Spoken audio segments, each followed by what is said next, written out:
Ugh.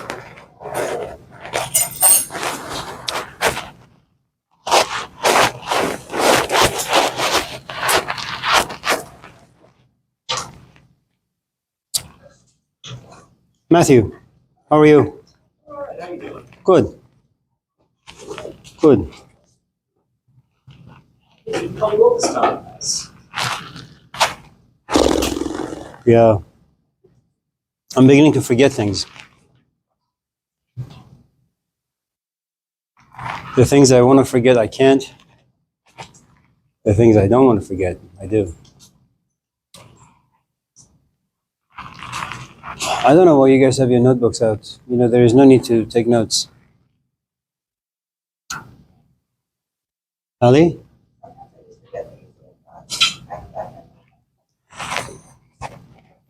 Yeah. Leah, how are you?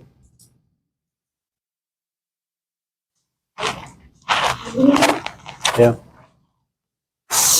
EJ? Yeah. You said you had a question? Or you just...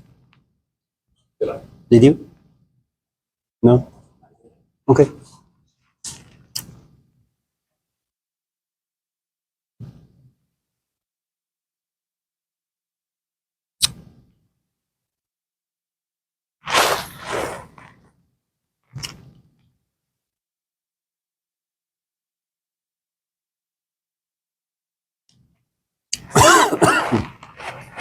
Well, do you have any questions about anything? Anything you guys want to talk about? Well, I haven't taken my brain at it, but I'm from so for every moment they of glory that human has, it's like a mortal wound too. We spend time searching for wisdom, knowledge that requires you to be focused on it, and you sacrifice family, friends, life. By the time you reach it, you think that you're diabetic. So you can only benefit from the notion. Then you can do is pass it around. Even now they already write a book. But some people don't learn by example. Some people have to go through the wall to understand it. So what you learn is worthless now. And there is other people that are in the same trip. On a vicious circle searching for the same thing.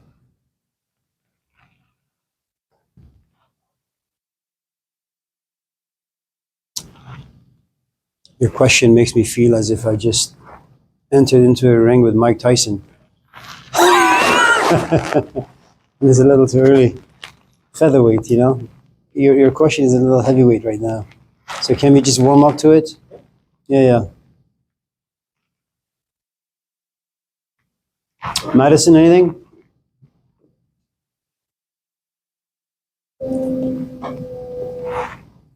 Nope.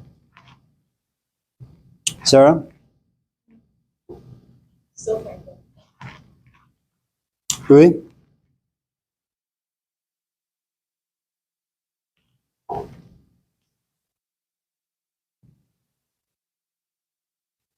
With everything that's going on right now, what do you think about politics?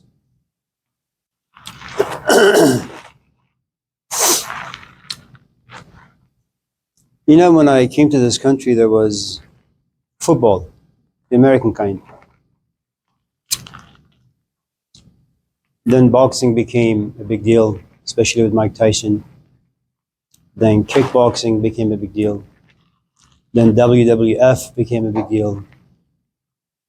Then MMA became a big deal.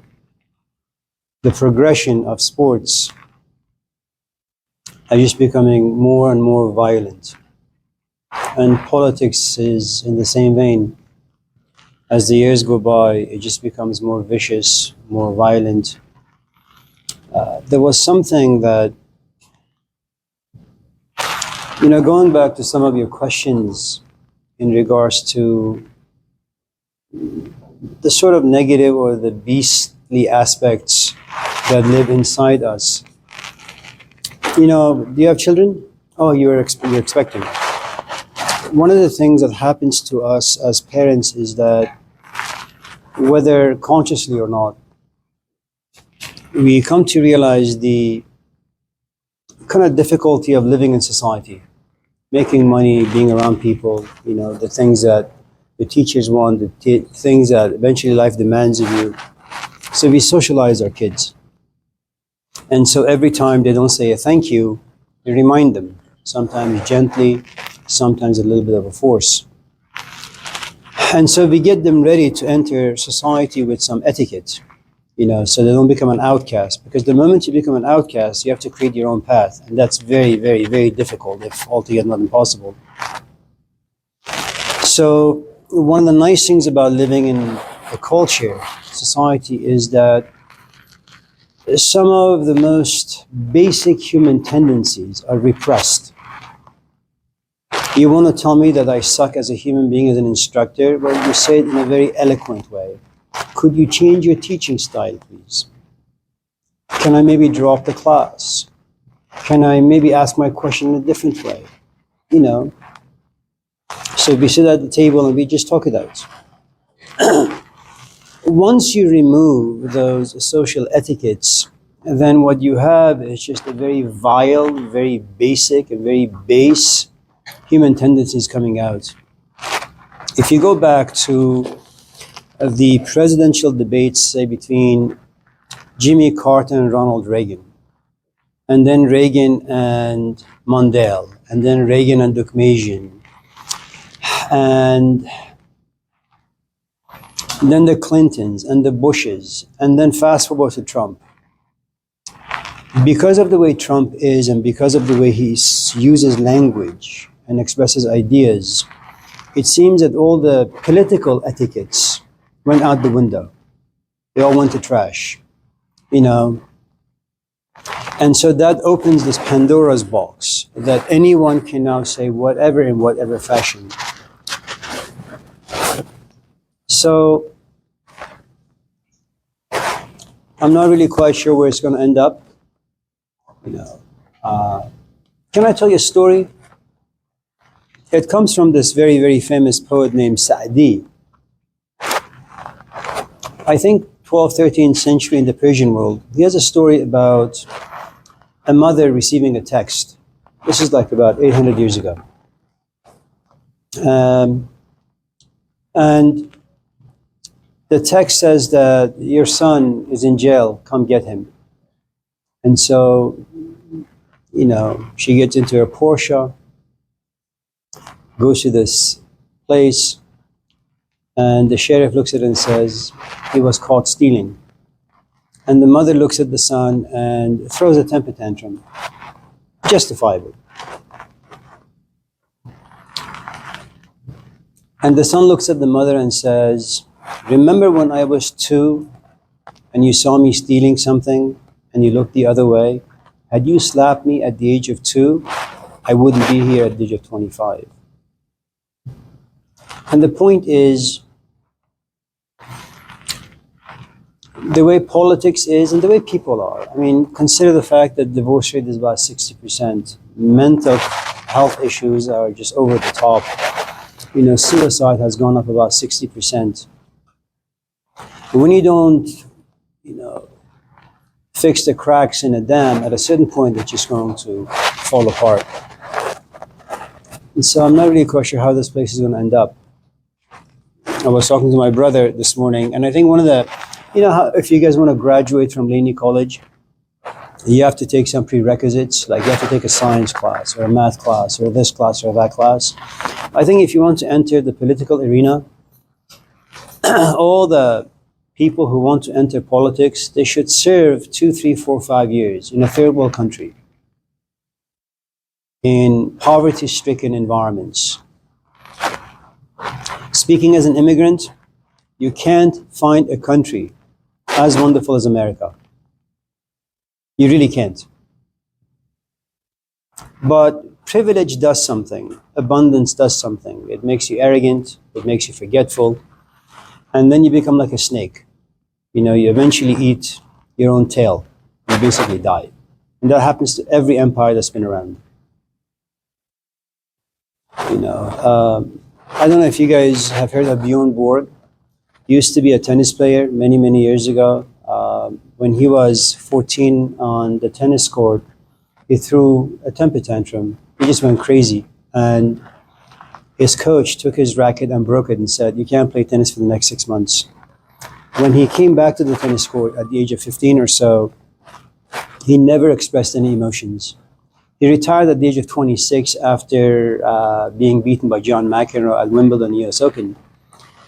He was considered to be the Iceman on the tennis court, never showed any emotions. Even if the line people, made a mistake, he never, again, showed any emotions. He just allowed it to be passed by.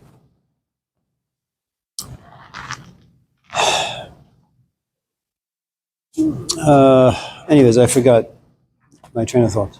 So there you have it. Yeah. Yeah. Was it not inevitable that our society and our world would get progressively horrible for utopia?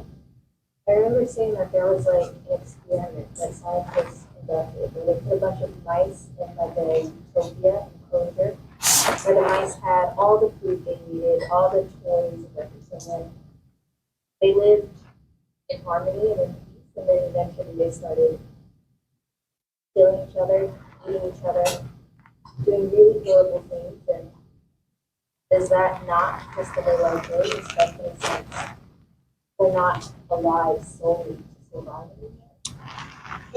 One of the best stories you'll ever find that talks about difficulties in life, the problem of evil, justice, compassion, learning, wisdom. For those of you who enjoy literature, for those of you who enjoy poetry, in the Old Testament, you will find perhaps the oldest book. It predates Genesis and all that. It's called the Book of Job. And one of the things that you'll find in the Book of Job is a man who is very, very comfortable in life. God loves him. He loves himself. His kids love him. His goats and cats love him. He has everything. He has a land that prospers, and he has faith. He's a religious man. He says, "I love God." And he goes to the point to say that he is sinless. He can't commit any crimes. He can't commit any sins. He's just far too wise to make any errors in life. Now, Satan is roaming around down here, and then eventually goes back to the heavens, and God looks at him and says, "Where have you been?" And Satan says, his name was Hasatan, that I was down on earth, just having fun with Beyonce and Angelina Jolie. He says, "Well, by chance did you run into my favorite servant, Job?" And Satan laughs. "Why do you like Job so much?" And God says, "Well, he is righteous. He is sinless. I love him. He loves me." And Satan does something really interesting. He says, "No, you're wrong. Job is stupid." But even God is blind to that. And so to teach Job a lesson as well as to teach God a lesson, Satan does something really, really interesting. He looks at God and says, "Let me go down there. Let me test him." When you're tested, you're challenged. Then your insufficiencies will reveal themselves. For those of us in this class who are young and we have a tendency of fantasizing relationships, and you happen to be single, well, get into one. Get into a relationship. And then you realize what a scumbag you are. That you really just suck as a human being. You suck as a companion. You have no idea what love is, what romance is, none of those things. And just in case there are disagreements, you have no idea how to resolve them. And so Satan comes down here. And Satan does things very, very cleverly, He says, before I give him the big test, let me just test him on a small scale. So his animals die. Mrs. Job comes forth and says, "Curse God and die." And Job says, "No, you're not in the mind of God. You have no idea what God's intentions are. God gives and God taketh away." And again, Satan goes to God and God says, "Did you see? He did not blaspheme." And Satan again laughs. He laughs because God is stupid. He doesn't understand. He says, "Let me go back down." Comes down, and this time it's not the goats. It's not the apple trees. It's not the orange trees. It's his kids. His kids are butchered right in front of his eyes. And Mrs. Job, the mother, comes forth screaming and wailing and crying, says, "Oh, what sort of a God is this? What's wrong with you? Why do you have faith in Yahweh or Elohim or El Shaddai? Turn your back to him, curse him." He says, "No, I love God. There is magic in the universe. There are things we ought to learn." And the mother says, "You're just dumb. You're just crazy." Satan again goes back to God, and God says, "Did you see? My sinless, faithful servant did not blaspheme." And then Satan says, now let me go back down one more time. Job wakes up one morning and he's just not feeling well. He goes to Kaiser, diagnosed stage 4 cancer. It's one thing when you see pain on the outside. Your mom is sick. And one of the things about having the people you love in your life kind of get sick, initially you care. You're sad. After a while, it becomes burdensome. Going there every day, bathing her every day, feeding them every day, going to the hospital every day. You have a life. After a point, very much like what Leo Tolstoy, the Russian novelist, would say, just frustrating. You have to drop out of school. You can't have fun with your friends. You can no longer sit and watch TV. Your time is no longer your own. Your life is no longer your own. And you look at your mom, your dad, your sister, your brother, and they're dying, and there isn't much you can do, and they're just turning into a vegetable. And after a while, you say, "Well, this is ridiculous." And then you call your sister. Say, "Why don't you go take care of mom for a couple of days?" "No, well, I'm in Oakland, and you're right there, you do it," and all of a sudden there's a friction between you and your sister. And this is your mom. And without you really knowing, deep down you say, "God, my mom is kind of useless. Why don't you just kill her? Free me and free her as well." It's very, very natural. You're not evil for thinking those thoughts and having those particular emotions. So after being diagnosed with cancer stage 4,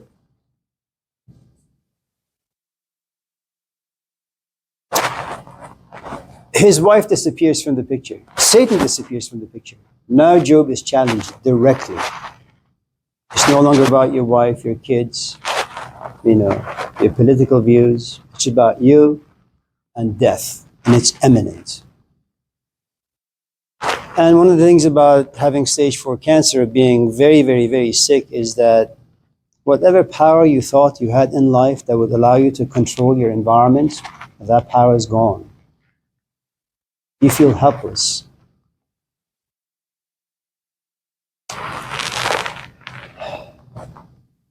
There comes a point where Job sits down and says, "I want to die. I want the earth to open up. Life is not worth living." He goes even further. He says, "You know what? I've been cursed. The milk in my mother's breast when I was an infant, it should have been poison. I should have never been born in the first place." This is what happens when you have pain that overrides everything about you. You have lost every aspect of control. Now, what usually happens when you express sadness and depression and sorrow, you have friends. All of us have friends who look at you and have pity on you, are sad for you. And they come to your house, they knock on the door and say, "Are you doing okay? Well, I brought a bucket of weed. Maybe the pain will lessen. Maybe I can read you a book from the New Testament.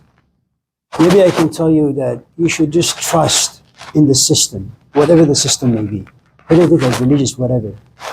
And Job comes to this place where he comes to realize, in pain, you have no friends. In pain, there is no humanity. In pain, there is no faith. In pain, there is no God.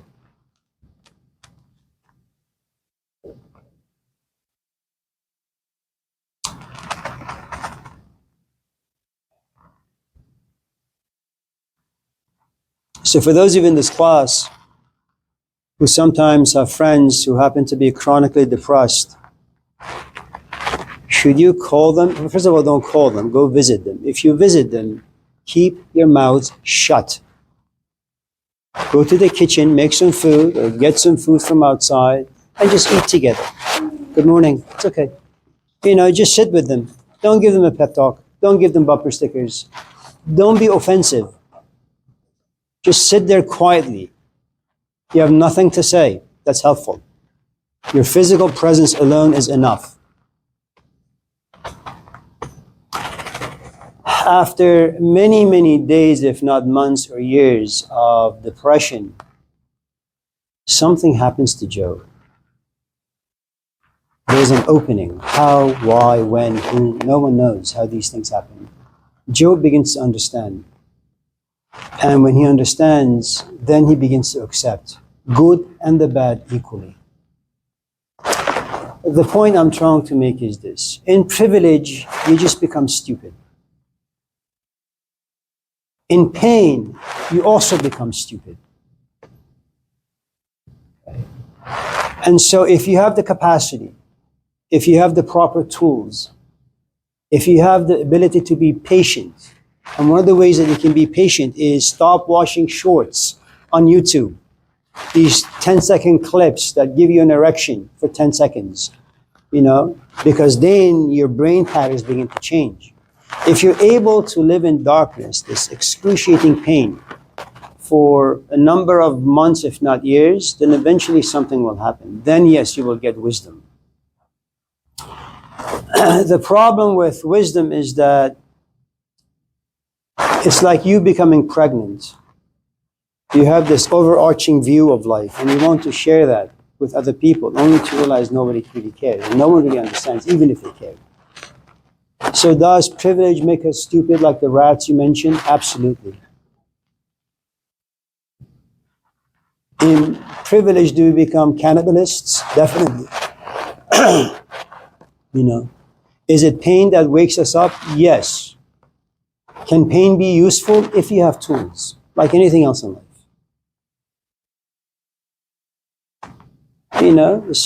If you're not Malcolm X seeing your father being hanged, you'll probably get depressed.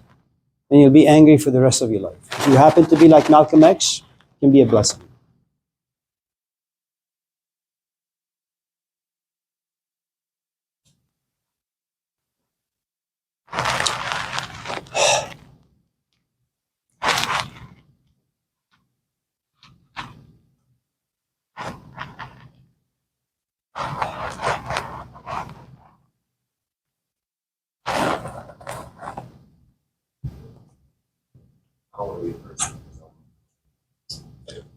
You were late? Who's Joe? Oh, Job. The Old Testament has, if I'm not mistaken, 38 books. The New Testament has 27 books. For the longest time, it was believed that the first 5 books of the Old Testament was written by Moses. The problem with that particular theory is that many hundred years before Moses, there was a guy in Syria whose name was Mysis, who had similar life to Moses. Point being, Moses didn't write those books. We don't even know if he actually existed. The book of Job happens to be the oldest book of the Old Testament. But if you look at the Sumerian culture that predates the Old Testament authors by anywhere from 700 to 1500 years, there was a book that has the story of Job. Different characters, different names, but the scenes are very much the same. There is nothing wrong with plagiarism, by the way. There is nothing wrong with you reading a book and finding the book very fascinating, and then 10 years later using those ideas to kind of create your own thoughts. Nothing wrong with that. Yeah, so that's the book of Job in the Old Testament. About 100 pages. Beautiful poetry. If you like poetry, if you like literature, if you like sad stories, yeah. But these days, nobody reads books. It's Ali?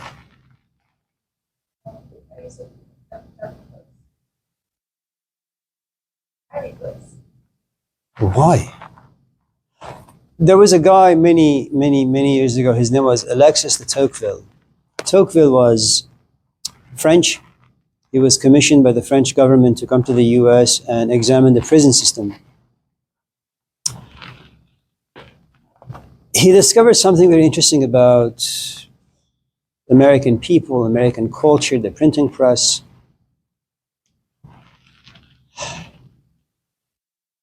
He had wonderful things to say about black people and red people, the Native Americans and African Americans.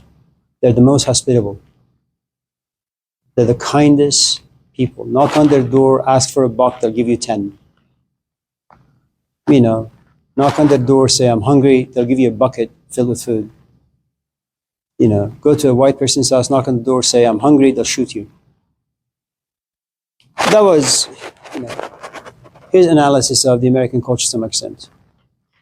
He also had mentioned that be very, very careful should you betray the Native Americans and the black person.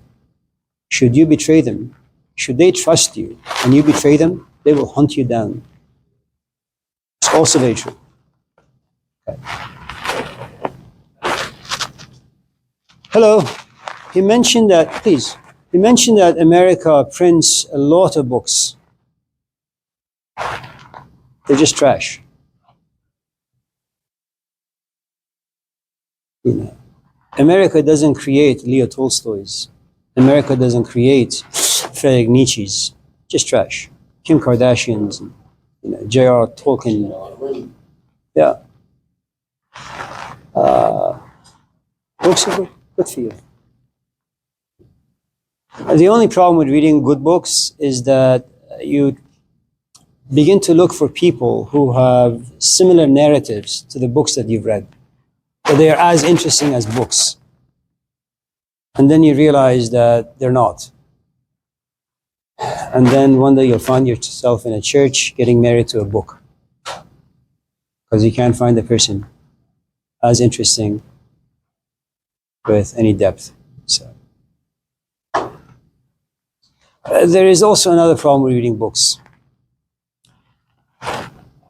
There is something you're looking for and you've tried people, but people have failed you. So your shade is created by books, simply because there are no people out there who are interesting for you. In some ways it's really good, in some ways it's really bad.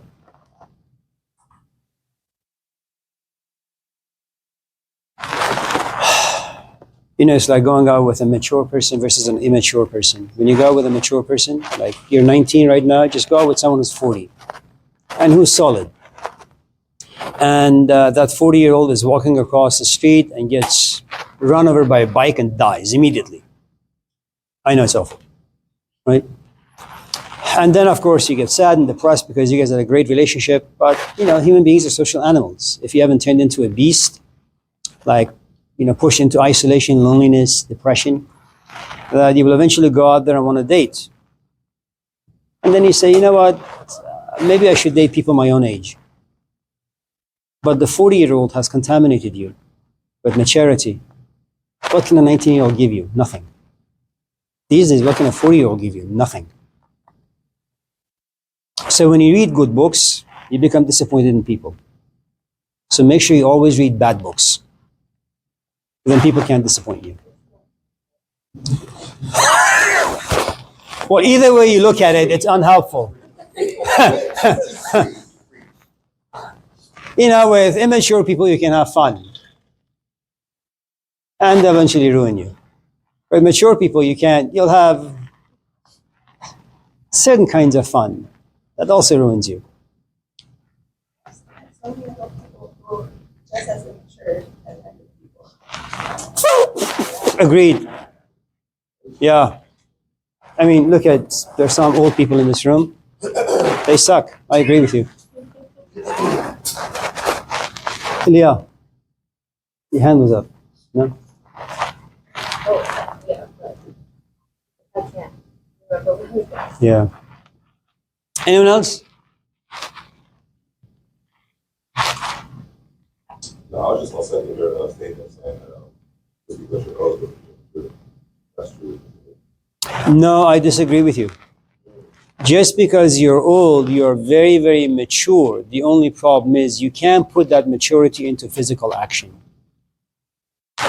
Imagine I'm your dad and I'm drunk. And I see you drinking. I say, son, don't drink. You say, Dad, if you're so wise, why don't you quit yourself? To be able to quit, you need a different set of skills, which I don't have, because I can't overcome my addiction, and I don't have a support system. But looking at you, I can predict your future, because I can see my own image in you. Okay? Now, because I can give you a good example in a physical form, you dismiss my wisdom. My wisdom has come with a good amount of reflection, brokenness, sorrow, sadness, isolation, and also the knowledge that I'm unable to overcome this addiction. I just want to make sure you don't get to where I am, okay? So there are all these different places, stations that we occupy. You can be old, like Hugh Hefner. He's like a 90-year-old man on Viagra, but he hangs out with 20-year-olds, okay? Is it true that once in a while he walks into his bathroom, looks at all of his drinkers and says, man, I'm really old, I'm going to die soon? Absolutely. But what are you going to do? Check yourself into a nursing home? Get rid of all these young people around you? Walk away from a mansion and move into a studio? It's just too much work. So what you do is you turn your back to your own wisdom. You give a blind eye and you just go back to the routine. And routine is comfortable. Routine is familiar. So just because someone who's old can't, put to application what he or she knows, that requires a different kind of maturity. But they're certainly very wise. Yeah. Why do humans learn to create humanity? Like with the emergence of AI chatbots and people talking about the technological revolution and perhaps creating robots, why? What is the purpose? Of having children?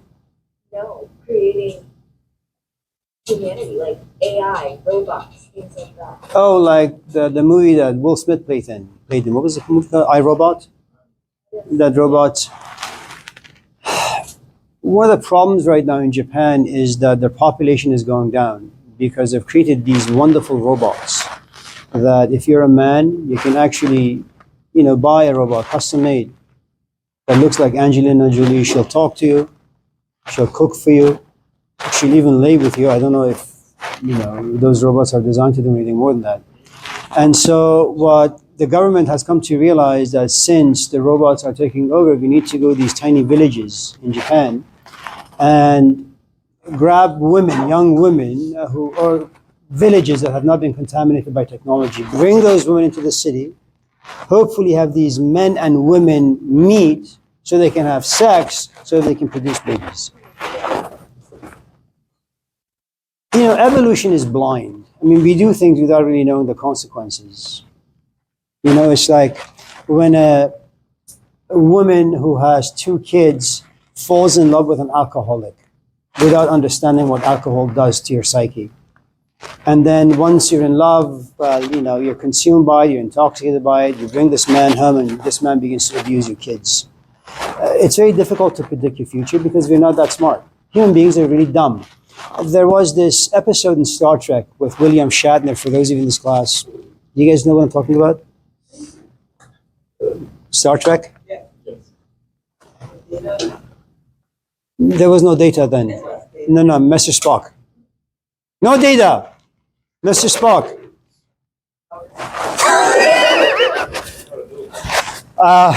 I'm talking about the 1970s. Jesus Christ, you guys. You're old enough to know that. Let me not. So, William Shatner, Captain Kirk, is held hostage by these aliens. Okay, and he's in this tiny cell with 2 women. One is blonde, very attractive, but dumb. The other is brunette, not very attractive, but very, very smart. So this alien who can predict future and get into figuring out how human beings think, looks at Captain Kirk and says, so which one are you going to marry? And William Shatner, of course, or Captain Kirk, is too embarrassed to kind of be honest. And before he's able to open his mouth, this alien looks at him and says, let me tell you, what you want to do is you want to marry the brunette because you want your children to be smart. but instinctually you won't do that because she's not very attractive. You're willing to risk your entire future by marrying the blonde who's dumb because she's attractive. You'll have stupid kids, you'll have a stupid life, but you will nevertheless marry the blonde.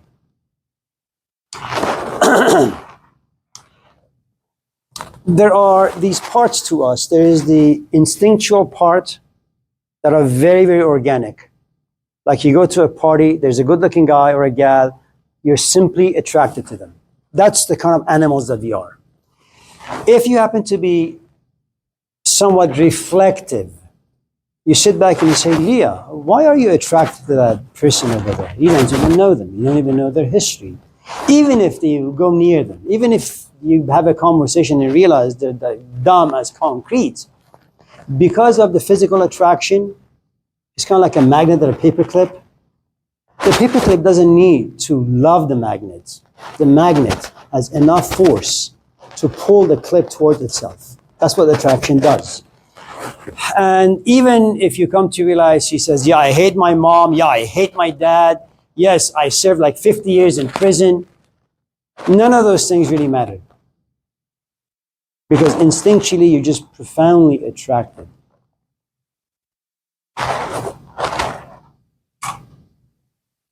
Have you seen that movie, The Experiment? Let's move on. Anyone else? Matthew. How do you think we should relate to personal bias when making decisions? Because we're always going to end up omitting something or emphasizing other things because of our own experiences. So how should we relate to that? Biases are not bad.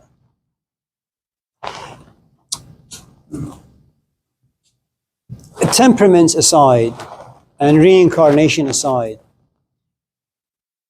for the sake of argument, just accept the fact that we come out as blank slates, blank floppy disks. There is nothing in us.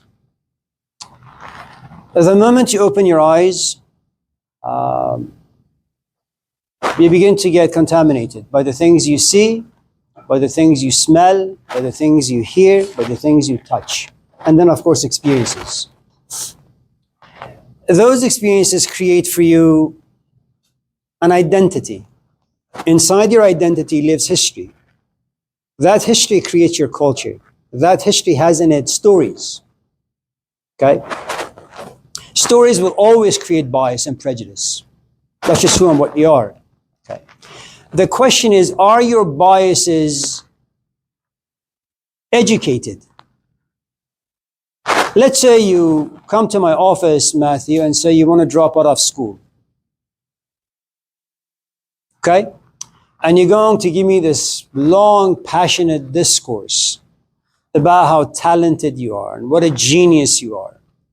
It's like when I first came to Laney, 80% of my students were athletes. All losers. You know, I'm going to go to 49ers, this team, that team, just going to make it big, make lots of money, become the next Beyonce. I'm going to give them a biased immigrant perspective. I'm also going to give them a biased perspective based on a guy who went to school and got a few degrees. I'm also going to give them a biased perspective that comes from a man who's like 50 or 60 years old. And I think these are good biases to have. I mean, shit, if you don't learn from your own experiences, what else can you rely on? You know, sure, you can, as an American, say, I'm an individual, my life belongs to me, First Amendment, Second Amendment, all those ridiculous things, right? And eventually, you know, slam the door shut and go your way. Fine. Will my biases piss you off? Yeah. Because they're going to go against all the biases you believe in. Okay? The only difference is that my biases have been seasoned, simmered, cooked, tested by time. Now, could you make it big? Absolutely. Could I be wrong? Yeah. But the chances of me being wrong is maybe 10%. Your chance is 90%. You know, this idea like, I don't want to be biased. You know, this stupid instructors once in a while you get in classes that, so professor, what do you believe in? Well, I'm not really here to share my belief. Really? Why? What is wrong with you? You know, no one can be objective. Not even Jesus Christ.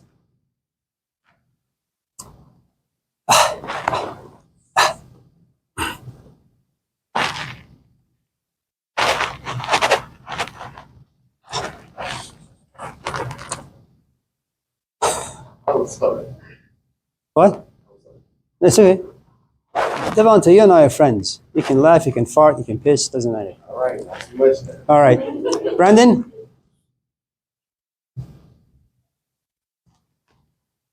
Fred?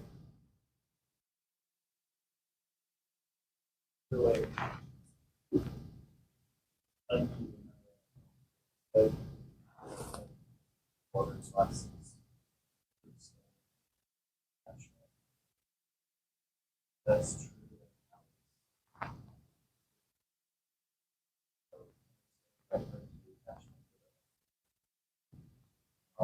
Okay.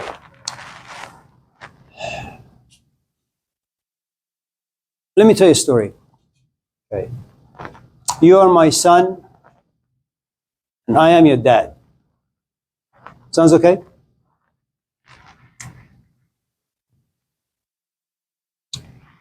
I left you at the age of 2, and I left your mom. I went somewhere and started drinking, having a good time with life.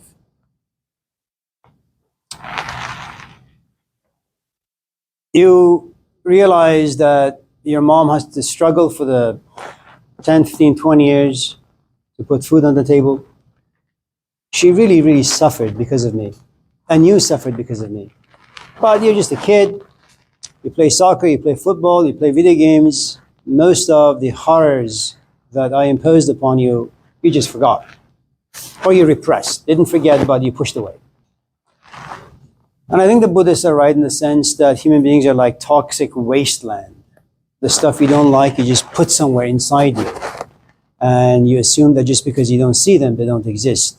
At a certain point in your life, let's say at the age of like 15 or 16 or 20 or 30, you wake up one morning and you're just not feeling right. It's because your trash bin is full now and you're slowly beginning to remember. And you don't like to remember, but you're remembering. It's not even up to you anymore.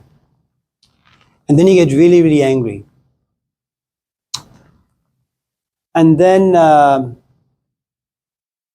you realize the main culprit in your life, the person who made you the way you are, is your absentee father, me. So you go on this quest, like Jesus Christ. Jesus went on this quest to figure out where God is. You go on this quest to figure out where your father is. And eventually you find me, drunk somewhere. And you begin to scream, to yell, maybe even to beat me up a little bit.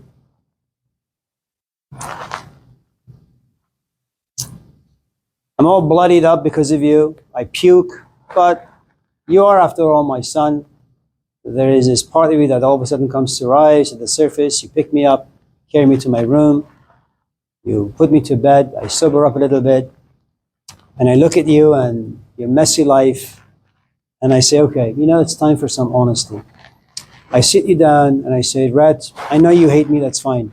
Now remember, anger, it has given you meaning for the past like 30, 40, 50 years. And you've justified it. You come to class, you piss on everybody because you're angry. And then you justify your anger. You know, you have a companion and you abuse her and you justify that as well. My father this and my father that, you know. And so anger has given you the solid identity. Okay. And in as much as you may say you don't like anger, there's a tremendous amount of power that anger gives you. You stand up, you raise your voice, and everybody all of a sudden quiets down.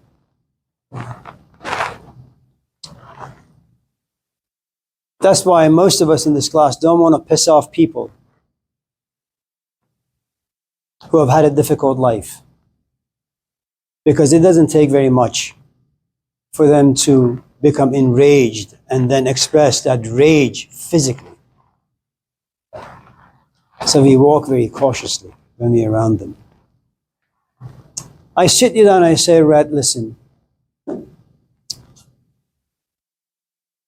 When I was your age, like 2 years old, in addition to my father being a drunk, he was also a heroin addict. When I was 2 months old, he punched me and belted me. And I saw him abuse my mom every single day. And I didn't know what to do with it. Then I went to school and I got bullied.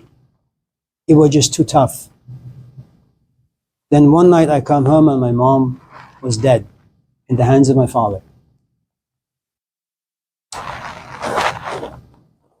See, before me telling you my story, my childhood, your anger was justified. You had no crosses to carry except your own anger. Your own assumptions are what a crummy father God has given you. But now I tell you my story. I tell you that very much like you, I didn't have a choice. I was born in an awful cradle. Life gave me no luxuries. And now you have two crosses to carry. The fact that my life lacked the privilege of comfort, of peace. Now you have to carry my story, but you almost also carry your own story. Now, every time you want to forgive me, but you can't, you feel guilty. Now there is a third cross you have to carry, guilt. And with guilt, every time you fail in forgiveness and you feel shame, you have to carry that as well. And then one day you are walking around the lake and you say, man, I wish I just didn't know my father's sad story. At least when I didn't know, I knew that he was evil. Now that I know, maybe he's closer to being a saint.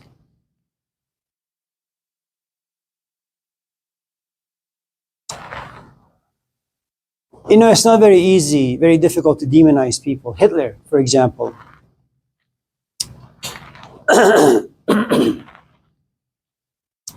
He wanted to be an artist.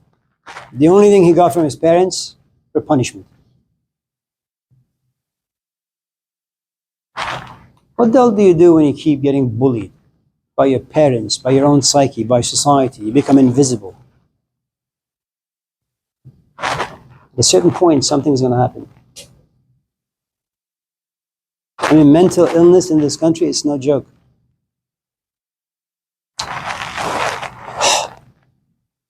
Brandon?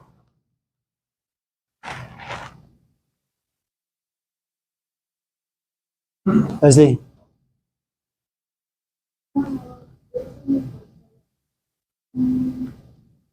What do you think there's so much hate in the U.S.?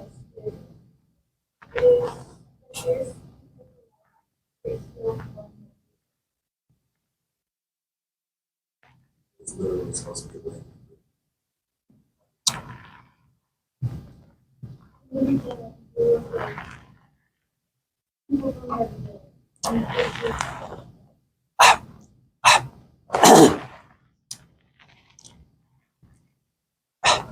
Leslie. Devontae, Jesus Christ, man. oh, you. I was like, get it out. I'm sorry. No, it's all good. I'm just joking, man.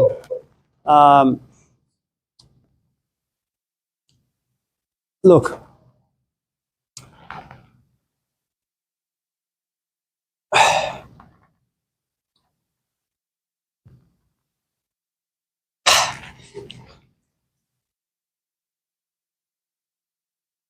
Imagine that you're a young woman who's pregnant, but you've had a very rough childhood and upbringing. And whether this pregnancy was planned or unplanned is besides the point. You're like 8, 9, 10 months now into the pregnancy, and you say to yourself, I'm going to be the best mother that this world has ever seen. I'm going to give this kid the things that I myself never had. Now, it's a beautiful story, You know, it's like how America was made. You know, city on top of a hill. That's what you're planning for your kid. Then you realize you're with a man who makes no money and he smokes and drinks all the time. That hate is justified. Let's just say he's a good man. He just works at Home Depot. And you don't really yet understand how expensive life is and how expensive kids are. So you go to Home Depot and you buy a gallon of paint and you paint this kid's room like blue or blob, whatever. And let's say you live in not the best of neighborhoods. The rent is about like $800 for a 2-bedroom. As one day you're walking home after having bought some grocery stuff, you know, there's a gangbanger over there, there's a homeless person over there, there's someone selling drugs over there, there's 2 people shooting one another over there. So this is really fucked up. I mean, you've lived there for the past like 10 years, never given a second thought. But now you have this child and you have this story that I want this kid to be born in a place where it's relatively quiet and, you know, not so contaminated. And you realize most of your neighbors have been your friends for the past like 5, 10, 15, 20 years. But now there's a conflict. You love your neighborhood, you love your community, but you also love your child. But you love your child a bit more now. You're attached to this kid and you have stories about your child in ways that you'll never have about the community. Now, you begin to plan inside your head, how do I protect my kid from all the shit that's around?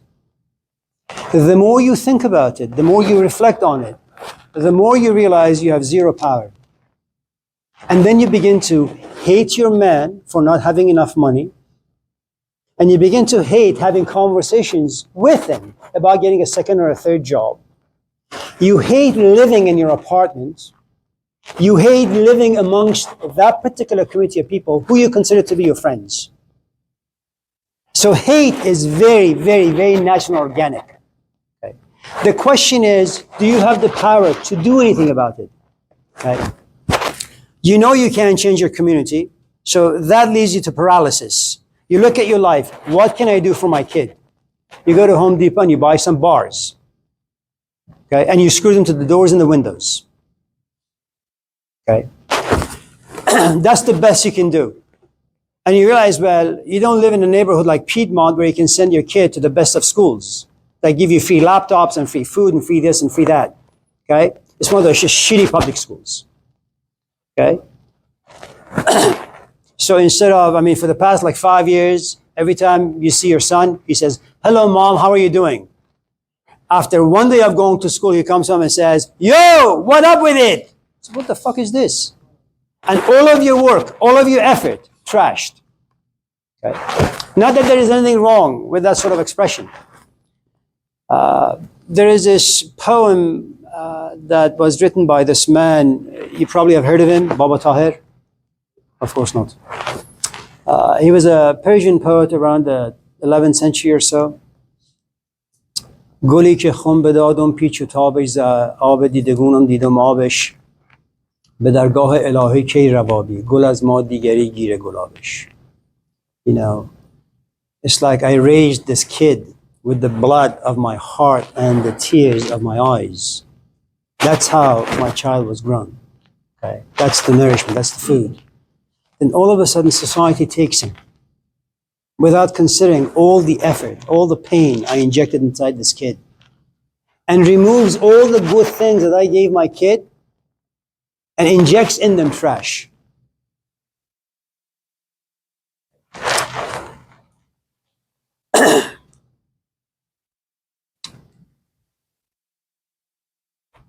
If you have zero power, if you're not careful, hate will turn into rage.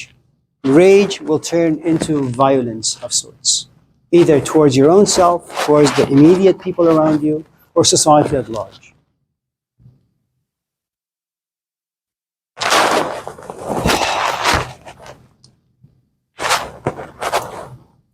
In 1978, Muhammad Ali was supposed to fight George Foreman in Zaire. And by all accounts, Muhammad Ali was supposed to lose. George Foreman was this heavyweight, powerful. Muhammad Ali was getting a little old. And so, if you watched like, what was that? Sylvester Stallone and the boxing movie. What is that called? Rocky. When his coach comes to tell him, you can't really run in the ring too much because of the calcium in your knees, and you can't do that because of the calcium in your heart. So just stand still. Just let this guy punch himself out. And that's what the coach told Muhammad Ali. You're far too young to be dancing in the ring. Just let Foreman tire himself out. And that's exactly what he did. Round 8 comes. It's a minute left to that round. And Muhammad Ali finds the opportune moment. A couple of punches in the face. Muhammad Ali, George Foreman falls to the canvas and never gets up. He walks around town, and all these kids begin to celebrate because Muhammad Ali was just more than a boxer. I mean, I don't know, for those of you in this class who don't know who he is, go YouTube him and find some of his short clips. And this guy says the funniest of things. I mean, it's what we call, what is it called? You guys know what I'm talking about. No, man. It's a concept. It's one of those things anyways. It's a satire, that's a satire. He's a very satirical sort of a fellow. He looks at life, he understands it really, really well, and he tells you all the shit that exists in a funny way, like Dave Chappelle. Okay? Huh? He what? Go ahead. He goes vertigo? Go ahead. I'm just kidding. So, yeah. And so as he's walking, in the town and looking at all these kids and looking at the places in which they live, tin cans or tin boxes, cardboard boxes, they have nothing, no running water, no electricity, nothing. And he looks at them and says, you guys live in such poverty, and yet you guys have so much self-respect. How do you guys do that? I mean, we have poverty in America, but we have no self-respect. And one of the wonderful things about that particular story from Muhammad Ali is the following.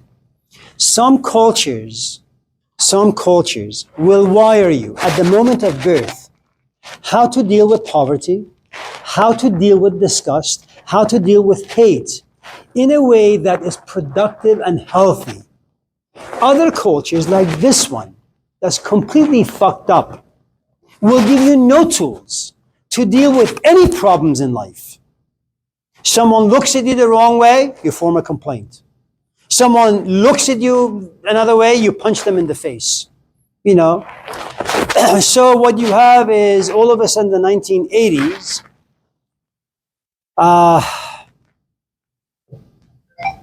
you have all these shows like Judge Judy. A mother is now suing her daughter. A son is suing her father. I mean, that's like a culture that's depraved. So your question is, what do you do with hate? I don't know. Go to Mexico, go to Africa, go to Middle East, go to some Asian country and see what people do with difficulties of life. It's very, very different than here. And I gotta tell you, reading books, it's not gonna help. Doing therapy, it's not gonna help. Yeah. All this rage that's so much, and when it does, how stop it? Like, not be. So there are a couple of things. All emotions fall into two branches. One branch is organic, the other branch is socially manufactured. Okay, let me give you an example. You're hungry. Your body needs food. You're hungry, but you want chicken tikka masala and nothing else. Okay, the hunger is organic. Okay. At any given moment, anyone gives you a piece of bread and a glass of water, you'll thank them and you'll be grateful. If on the other hand, you've tasted privilege, You say, I am hungry, but I only want to eat a burrito. That's it. Now, there is a rage that's organic and natural for all of us. You ought to have it. You have to feel angry at times in life. It's good. If you have a son and someone beat him up, you should feel angry and enraged. This idea of going somewhere, going to a workshop, and finding a way to overcome every goddamn kind of anger, that's just stupid. Anger is about justice. Anger is about fairness. Anger about equaling the scales. Anger is good. If I keep harassing you, bullying you, and you're just passive, well, shit, life is tough. You don't want to be that. You need to come up and slap me. I mean, not really, but I'm just saying. Okay? Now, there are angers that are socially manufactured. Let me give you an example. Or emotions that are socially manufactured. And it's an example I like to use, and I've used it for the past like 50, 60 years, which is you live in a culture that, all of us live in cultures that sell us things. This particular culture sells us happiness. Okay. Now, you turn on the TV, and there is your favorite singer. Let's just say Beyonce. Okay. She's driving in this Mercedes and topless. Not Beyonce topless, but the Mercedes is topless. Maybe Beyonce is topless too. And she's driving down this road. And to her right, there is the ocean. And the whales are dancing. And the dolphins are singing. And to her left, there is Yosemite, forest, beautiful trees. And the wind is blowing through her hair. And she's singing. If you want a thing, put a ring on it. Right? And you say, yes, this is happiness. This is what I want. So you go to your boss and you say, I want to work like an extra 40 hours, 80 hours now. And because Beyonce has sold you this image of happiness, you save your money, okay? Eventually, when you're 50, you have enough money in your bank account to buy yourself a 120,000 Mercedes-Benz, downtown Oakland. And now you live in Hayward. You've moved up. But you're still taking classes at the age of 50 at Laney College. You wake up, you drink your coffee, and you look at your wife and you say, it's going to be a happy day. I'm going to drive with my brand new Mercedes to Laney College. And you leave your house around 8 o'clock. You look ahead of you, there's traffic. You look to your left, there are tents. You look to your right, there's traffic. And you realize you're going to be stuck in traffic for the next 5 hours. I mean, yes, initially, you're looking around to see if people are looking at you because you are a Mercedes-Benz. That's who you are. You're not Brandon, you're Mercedes. Okay? Your value has gone up a little bit. And then little by little, you realize that, well, shit, yes, you're driving this $1 million car, but you're now slowly becoming frustrated. It's not a moment to celebrate. Then you get really, really pissed off. Then you say, maybe I should just leave the car in the middle of the highway and just walk to campus. So both are anger. But one anger is socially manufactured because it has given you certain desires. Those desires are not met or nourished. And consequently, you feel enraged. You try, you fail. You try, you fail. And then you get angry.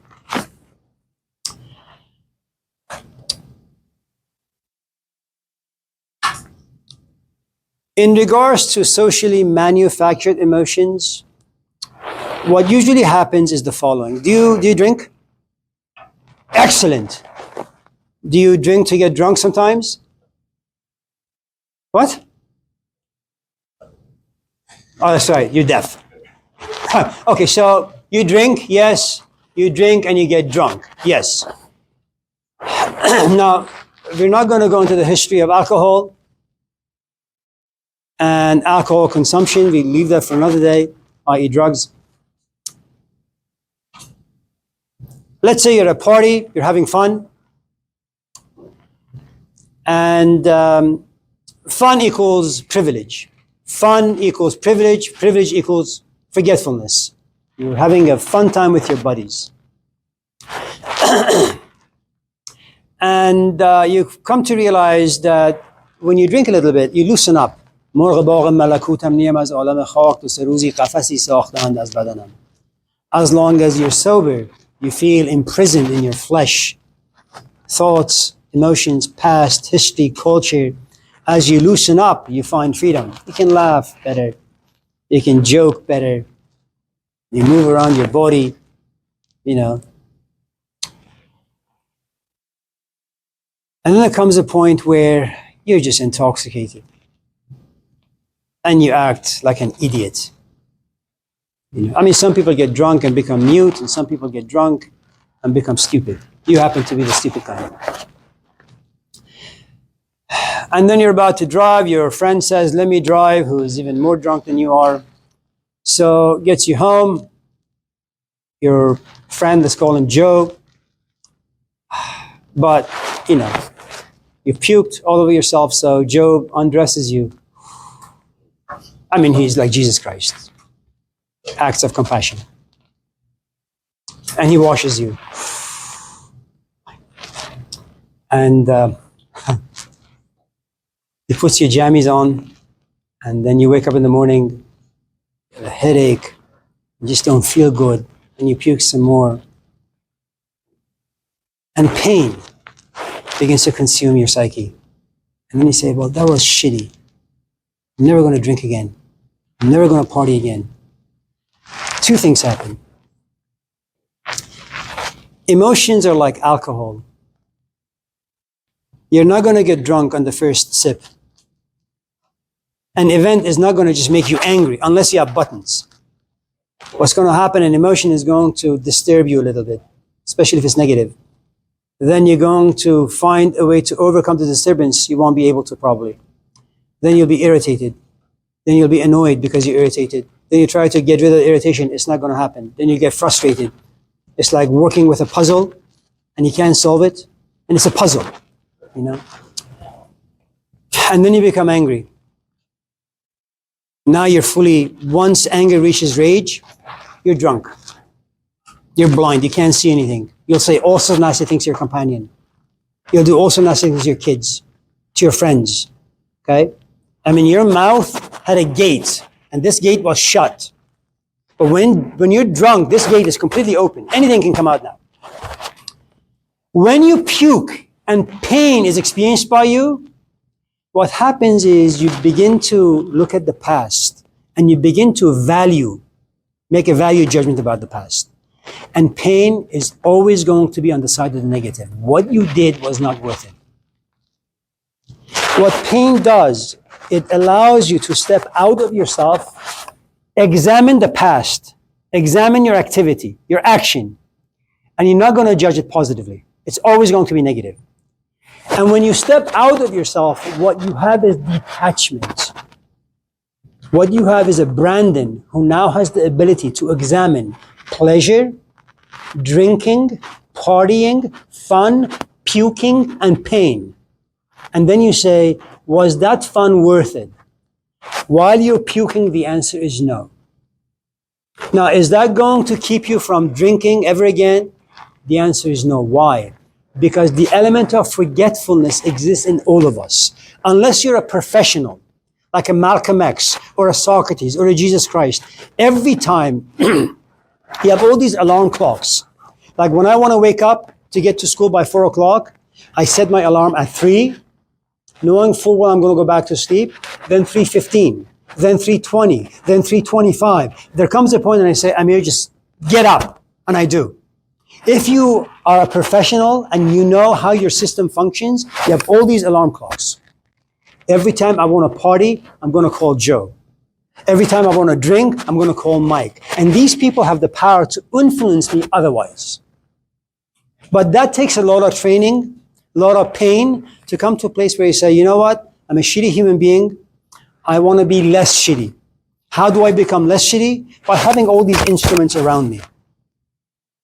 Okay? Let's say, for example, you're addicted to watching porn. Okay? Go home today or go to Barnes and Nobles. Buy all these books, religious books. Okay? Bible here, New Testament here, the Gospel of Thomas there. Okay? Buy also a couple of icons. Get a cross here. Buy a statue of St. Francis over there. Okay? And every time you're going to turn on your laptop and watch porn, well, the cross is staring at you, the Bible is looking at you. It doesn't mean that you won't masturbate. What it does suggest is that by the time you reach climax, 5 hours will pass by and lots of conflict, and you won't even enjoy it. Those are the alarm clocks you need. If you want to make changes without alarm clocks, it's not possible. They can come in the form of books or people. You know, if, for example, you happen to be like our good friend here who's no longer like 20 but 30, and you know your nature that at a certain point you're just going to give up on school and go back to the familiar, you know, what you want to do, if you want to make that change actually happen, contact your familiar friends less often. Occupy the spaces you've occupied for the past 10 years less often. Bring into your life people who are also going to school. Hang out with them. And little by little, it's just this gradual, tiny little steps. They will influence you because you can't do it on your own. None of us can do anything on our own. We are social animals. We depend on other people to evolve, to grow, or to devolve, like Pinocchio.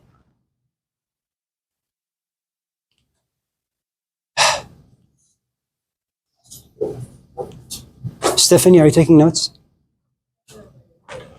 Yes, so you're doing it on your cell phone. Good job. Anyone else?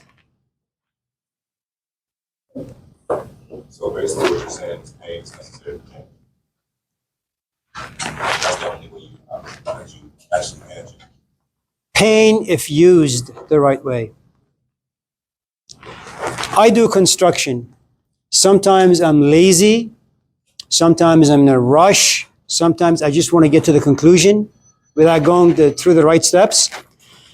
And I have a nail gun, like 10 of them. The problem with a nail gun and not screws is that once you nail something, you have to grab your saw and just saw the nail. It's too much work, okay? If you don't have the necessary tools, when you make mistakes and the outcome is pain, without the tools, the pain will remain. If you do have the tools, you can work with the pain. I mean, if you've ever done therapy, if you've ever sought advice from someone who is a bit older and wiser than you, what you realize is that yes, they will bring certain things out of you. You have no choice but to look at them. It makes you uncomfortable. Your self-confidence goes down. Your identity is shattered. You feel small and cheap in front of this person, but this person doesn't shame you. Doesn't rub into your face. Tells you, listen, Lovell, if you want to get to point A, do A, B, C, D, E, F, G. And all of a sudden you realize, well, it's an environment where you have faith in this guy, trust this guy. He's not going to make you feel bad about all the things you've done, but he brings out the pain, shoves it back into your life in addition with some tools. Now, the problem with tools is this. It's going to take you some time to get to know how to use those tools. I'm not just going to get a DeWalt nail gun, know immediately what to do with it. I have to go somewhere, read the goddamn manual for 5 hours, and then experiment. And in experimentation, I'm going to make lots of more mistakes until I become seasoned. Okay? Then I will get my 2x4s. Okay? I still don't know how to cut, but I do know how to nail. I'm going to make a lot of wrong cuts, waste a lot of money, waste a lot of 2x4s. After many years, then I can be a good framer. So having tools by itself is not enough. You need to know how to use those tools.